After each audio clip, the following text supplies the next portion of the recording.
contacted by a homeowner who is expressing that there's paranormal activity going on in her home.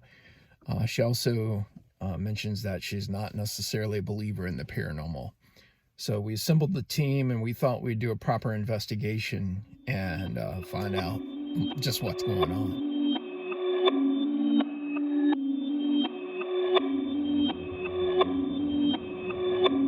Perfect.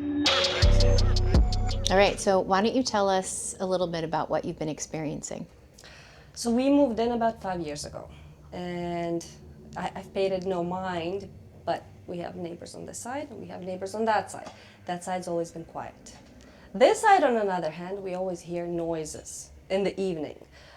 Their stairs go up this wall, and we always hear pitter and pattering in the evening, starting from 10:30 going until 4 in the morning. And it's usually very rhythmic. Older people live on this side, so they're not very fast, so to speak. But sometimes when someone's going up the stairs at 11:30, it's as if a dog is running up. No, they don't have a dog. And my kid has been getting up a lot more in the middle of the night, and I feel like that might be what's waking her up and keeping her up more. When we moved in here, our son used to live in the bedroom upstairs, and he started getting night terrors. But I heard a lot of boys do, so I checked it up to normal. Now he's 7, he's moved into the bedroom over there, and he's fine. He gets them very rarely, though. I remember his first night terrors, and I didn't know what it was, and he's just lying in bed and pointing upward. And I'm lying beside him, and I'm terrified. But when he moved over there, it seemed to have come down after a while. He's 7 now. He gets them very rarely. But our daughter, which is apparently it's rare for girls, she doesn't have night terrors. Doctors can't exactly explain what she has. She has these dreams, maybe not even dreams. She wakes up in the middle of the night around 3, 4, and she sees bugs. She sees them. She believes they're all around her. She'll call me and she'll go, "Mom, there's bugs everywhere. Oh, look, here, they're everywhere." But doctors can't really explain it. And I don't know if it's related in any way at all, but I feel like she's been waking up more because of the sound. How old is she? 4. She's 4. Turning 5 in May. Has that happened in the last, say, year, the last 9 months? Oh yeah, oh yeah. And you said the noise usually begins around? 10:30, 11. Okay. Let's explore the house and see what we find. Let's do. As I first walk in the space is the sense that other families have lived in this space and that there could be the general residual energy within the house. This energy can be negative to those who then have moved into this space and want to make it home. And kids are very sensitive to these things. I think in the interview when bugs were mentioned, there's the possibility of that negativity being those creepy crawlies like I've heard children say in the past. I had a kid once who I interviewed maybe 10 years ago who expressed seeing the squiggly worms coming out of the ceiling, and all it was manifest negative energy. Let's walk it first and then we'll do kind of a lights out kind of thing.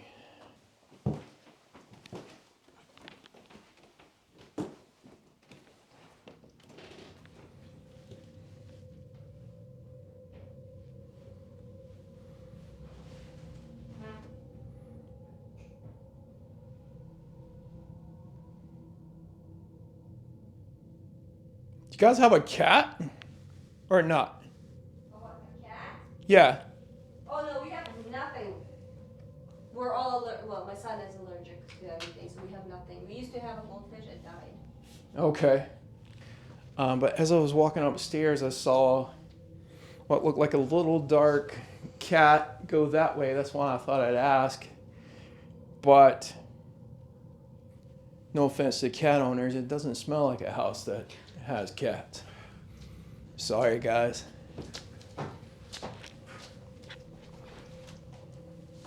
So it would have been one of these 2 rooms.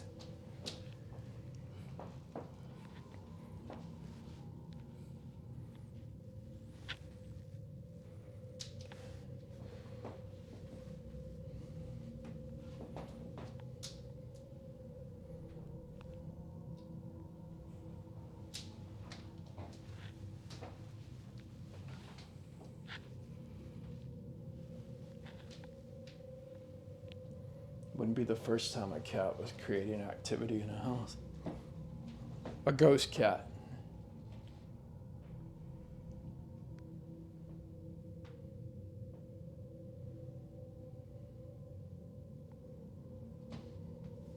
Yeah, there was, so from that room with the double doors, the primary bedroom, to one of these two rooms, I saw what looked like a little black cat. Cats are nocturnal, so that would make sense that it's going from 10 to 4. Yeah, that maybe makes sense. I'm trying to remember the last time we went into a home and there was activity.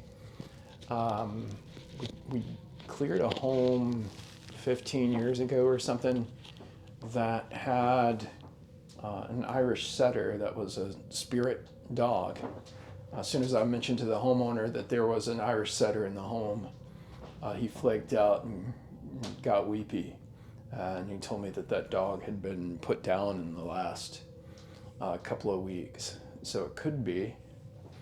This looks like the primary bedroom.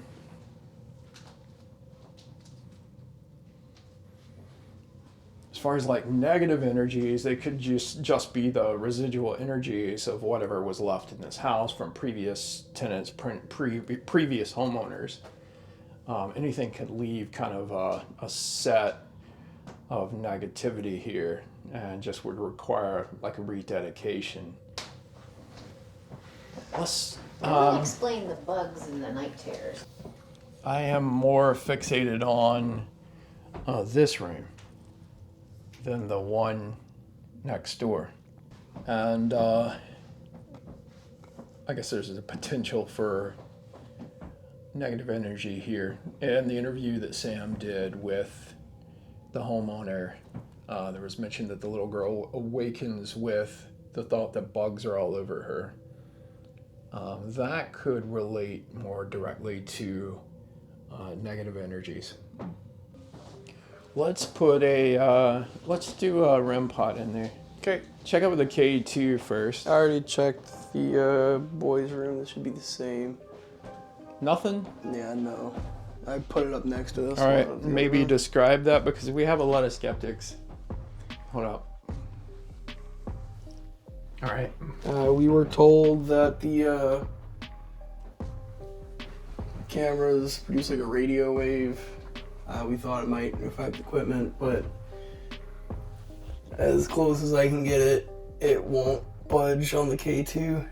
Maybe it's unplugged. It has a green light right there. It's flashing. It's plugged in. All right. But there's not really a chance of interference. No. Okay. Let's check the other. Okay.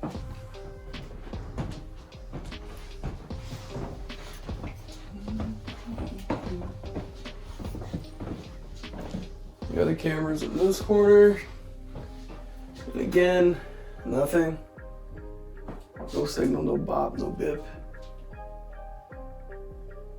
Just green. It takes a lot to set this off.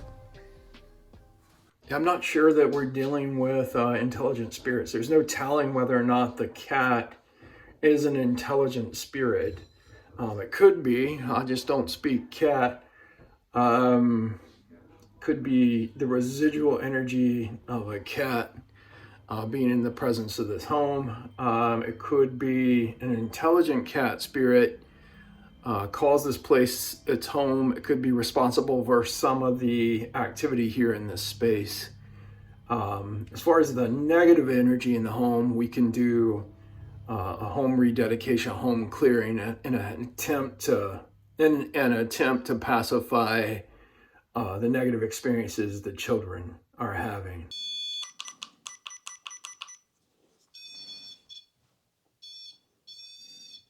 Okay. Where exactly do you want it? Do you have a spot that you want it, or do you I think that's fine there. maybe shift it? Yeah, let's set up the Mr. D in the hallway here. It can be right here in the middle of the hallway. Right We here? just have to, far enough away from us where we're not going to set it off. What do you think? You can even put it on the stairs. Right here, that'd be the rounding corner, right? If you were Yeah. coming upstairs, you'd have to go through Okay. On the window. Yeah, and the The wall. closet, It's kind of curious. and the nook out of the. Yeah. Now that you mention it. That's not me. Yeah, we're not saying. I'm not moving. I have to do like. Well, then film it. I just turned this thing on as it went off.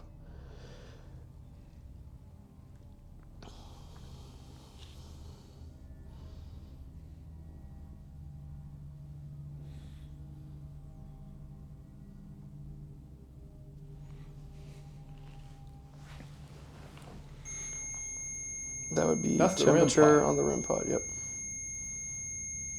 Shouldn't be a big change in temperature like that. But that wasn't me again.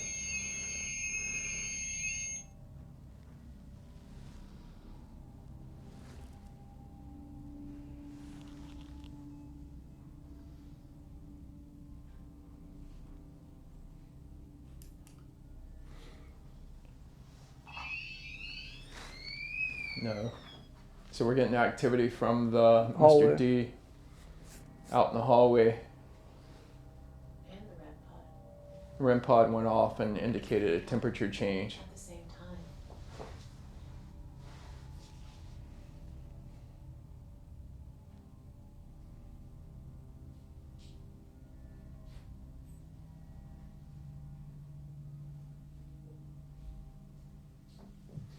Do we know whether that was temperature up or temperature down on the REM pod? Not unless I can see the light. Got it. Flashes blue or red for. Well, I think older. Sam has a camera on it. Yeah, Okay. want me to go check? No, I would like just give it a second.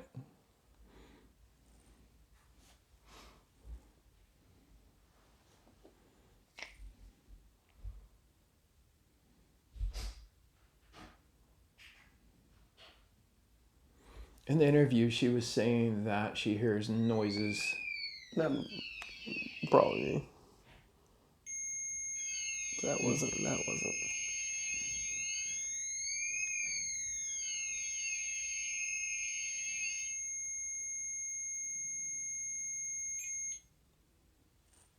Just That a would've been a note that light there's flash.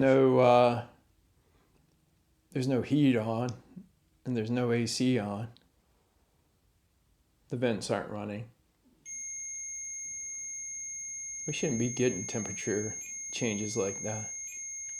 Is that a temperature change?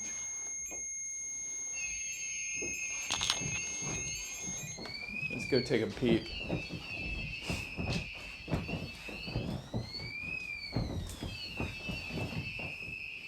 The red light's on, so it's saying it's warmer. Well, that kind of bucks what we know about houses and stuff, right? What do you mean? Like it's always cooler on the floor. There's no heat running. I don't necessarily see the heating vent in here. Well, when we're in here, this thing isn't doing anything.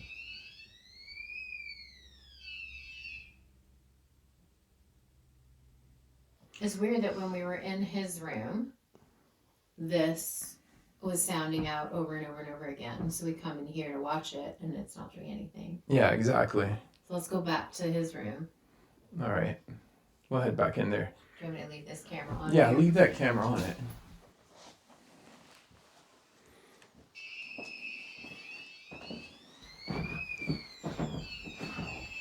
Are you kidding me? I'm gonna zero that real quick. Zero it out. We just walk out of that room, and as soon as we walk out, the REM pod goes off. Let's park it and just wait.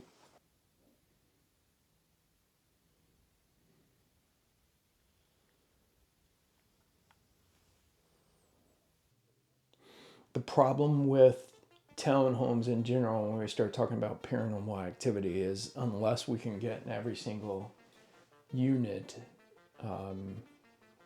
we can't explore sometimes the root of the activity.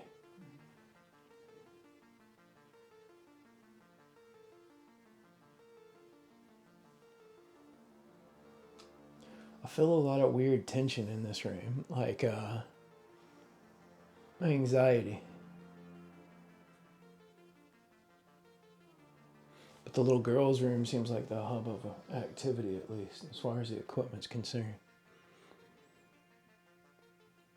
I like to chalk it up to, so our intelligent spirit could quite definitely be a ghost cat, which is something we don't often get on any paranormal show.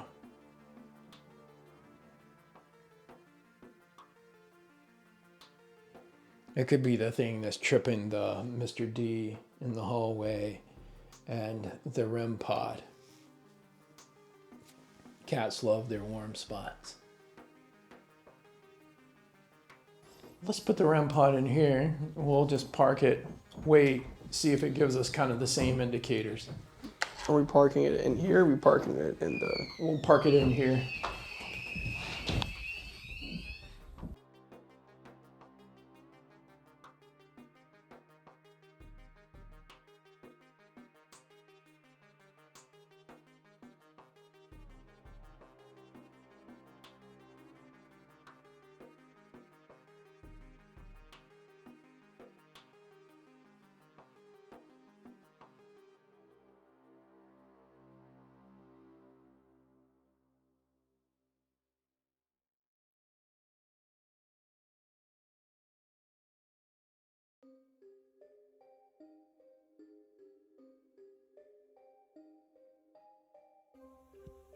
Well, I guess as far as controls go, pretty good experiment because nothing happened in the other room, right? I don't know necessarily what to make of the place. There's not a whole lot I would define as intelligent spirit other than the cat. The negativity can absolutely just be residual energies. If anyone had a domestic argument in this space prior to this family moving in, or if there's any bad tensions or bad intentions from previous homeowners, then sometimes that just seeps into a space and grows in negativity, and the kids experience and they don't feel comfortable. I'm tempted to go through and just give it a clearing to take and smudge the property and rededicate the space. Weirdly, we'll work from the top and then go downstairs, since most of the activity seems to be up here. Most of the negativity feels like it takes place up here as well.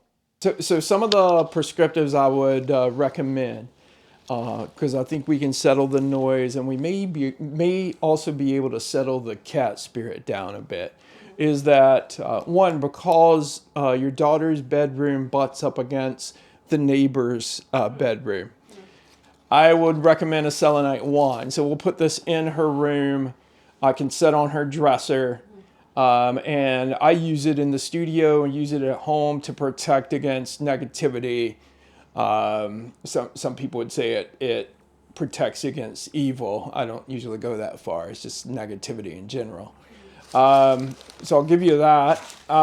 Two, get a diffuser, because after I walk through the house and I smudge the upstairs, so I'm gonna broadcast Palo Santo through the upstairs. It's gonna smell like a smoky campfire, and it's just a rededication of your space.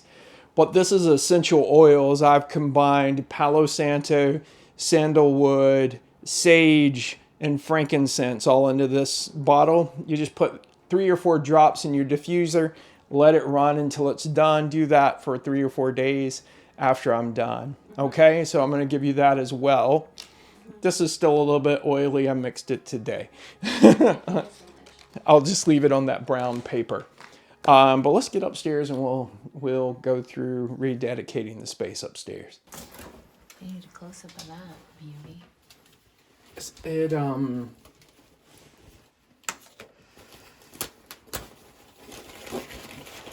Is a work of art. yeah. Yeah, I know. Oh, I told you my wife made that. Oh, you should tell the people.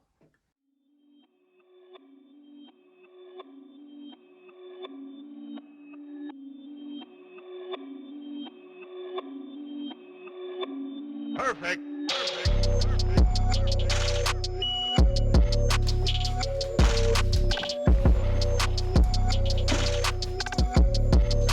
We dedicate this space to positive interactions,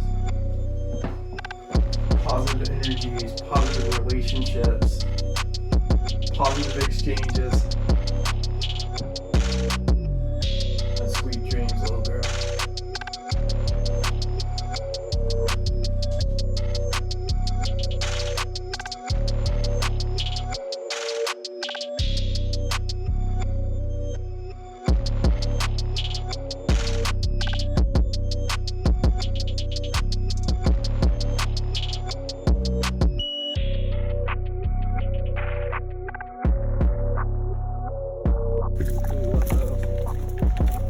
What are you worried about? Yeah.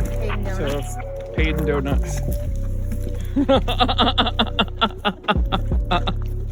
got a light. That should get us some views.